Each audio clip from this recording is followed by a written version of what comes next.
আজকে একটা গরিব হকার ধরে মেরেছো, কাল সব কটাকে অ্যারেস্ট করছি। ব্রিগেডে গীতাপাঠ কর্মসূচিতে চিকেন প্যাটিস বিক্রেতাকে মার, এমন ঘটনা সামনে আসতেই বিতর্ক দানা বেঁধেছে। প্রশ্ন উঠেছে, কলকাতার ফুসফুস হিসেবে পরিচিত ময়দান চত্বর নাগরিকদের ঘোরাফেরার জায়গা না রাজনৈতিক বা ধর্মীয় কর্মসূচি? বস্তুত ময়দান চত্বর দীর্ঘদিন ধরেই নাগরিকদের ঘোরাফেরার জায়গা হিসেবে পরিচিত। সেখানে নানাবিধ খাদ্যদ্রব্য যে বিক্রি হয় তা আর নতুন করে বলার অপেক্ষা রাখে না। এমন জায়গায় গীতাপাঠ কর্মসূচিতে প্যাটিস বিক্রেতাকে মার। অভিযোগের ভিত্তিতে সৌমিক গোলদার, তরুণ ভট্টাচার্য এবং স্বর্ণেন্দু চক্রবর্তী নামে 3 জনকে গ্রেপ্তার করা হয়। আর এই ইস্যুতে বৃহস্পতিবার প্রথম মুখ খুললেন মুখ্যমন্ত্রী মমতা বন্দ্যোপাধ্যায়। সাফ বললেন, এটা বাংলা, উত্তরপ্রদেশ নয়। আজকে একটা গরিব হকার তার জিনিস বিক্রি করতে গেছে, সব মিটিংয়ে কেউ না কেউ বিক্রি করতে আসে।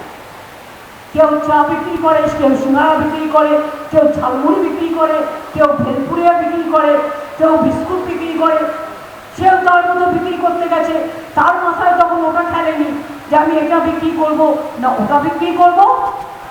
ধরে মেরেছো, কাল সব কটাকে অ্যারেস্ট করছি, সব কটাকে অ্যারেস্ট করেছি যারা গায়ে হাত দিয়েছে। এটা বাংলা, এটা ইউপি নয়। তবে এখানেই থামেননি মুখ্যমন্ত্রী। নাগরিকের খাদ্যাভ্যাসের অধিকার নিয়ে বিজেপিকে বিঁধতে পিছপা হননি। সাফ বলেন, বিজেপি মাংস খেতেও দেয় না। কে নিরামিষ খাবেন, কে আমিষ খাবেন, সেটা তাদের নিজস্ব ব্যাপার।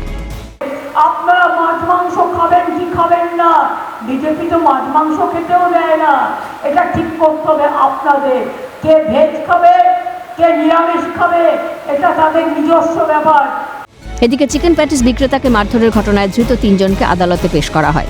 3000 টাকার ব্যক্তিগত বন্ডে সৌমিক গোলদার, তরুণ ভট্টাচার্য এবং স্বর্ণেন্দু চক্রবর্তীকে জামিন দিয়েছে ব্যাংকশাল আদালতের বিচারক। ক্যামেরায় জ্যাকি সিং, শুভময় দাসের সঙ্গে শুভজিৎ দে, অদ্রিজা ঘোষ এবং অভিরূপা সাহার রিপোর্ট, ক্যালকাটা নিউজ।